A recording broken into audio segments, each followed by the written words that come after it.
Gonzalez Rook is behind bars this morning after leading Shawnee County Sheriff deputies on a car chase. Deputies say he was driving a stolen car yesterday afternoon. A deputy then tried to pull him over near Highway 24 and Goodyear Road. They say Gonzalez Rook took off, eventually leading deputies to a field near Highway 24 and Landon Road. K9 units were then able to track Gonzalez Rook to a line of trees where he did surrender. 2 other people in the car were then questioned and released. The Kansas Bureau of Investigation is investigating the death of a rural Kansas man this morning as a homicide. This happened at a home on Saturday near Tescott, which is in Ottawa County. The Ottawa County Sheriff's Office says 34-year-old Matthew Shosky was found there. The KBI is now looking for his silver 2006 Ford F-150 pickup truck. It has Kansas license plates 892DZO. The front license plate reads Eat Beef, and the truck has a chrome push guard on the front and a black plastic toolbox in the back. Well, it's a wrap for the National Night Out for 2017.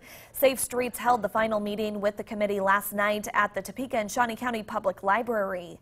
Despite the rain on August 5th causing many events to postpone for later on in the week, organizers say this year's participation was the biggest one yet for Topeka's National Night Out.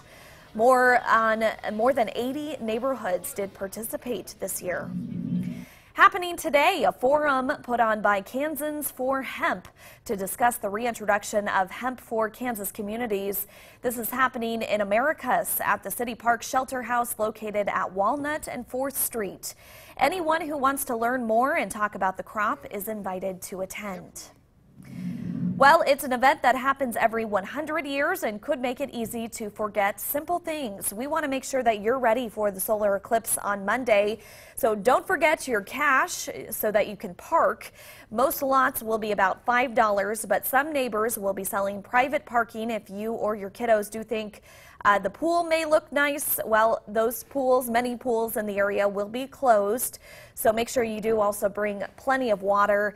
There's also no way to tell how many people will be attending these events since, of course, the last eclipse was 100 years ago. If you are going to the Hiawatha Brown County Blackout, make sure you get there as early as 8 a.m. to find a parking spot. The state of Kansas is now taking steps this morning to make sure first responders can communicate during a crisis.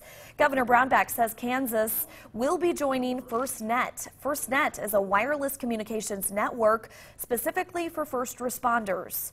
The network is supposed to make it easier for different groups to communicate during a disaster like the wildfires that spread through central Kansas earlier this year. We had 400,000 acres burn this year at one time in different places. And we had firefighters from all over the state in there and lacked some of this ability to critically communicate. AT&T has been brought on to manage this multi-billion-dollar network. 14 states have currently signed on to Firstnet. The program was started by Congress in response to communication problems on 9/11. The Kansas Department of Transportation is partnering up with AirMap to deploy the first statewide unmanned traffic management initiative here in the United States. The state will implement an airport notification and awareness system for drones within the program. Airports will be able to accept digital flight notices and communicate with operators. Lieutenant Governor Jeff Collier says this initiative continues a proud tradition of leadership and excellence in aviation.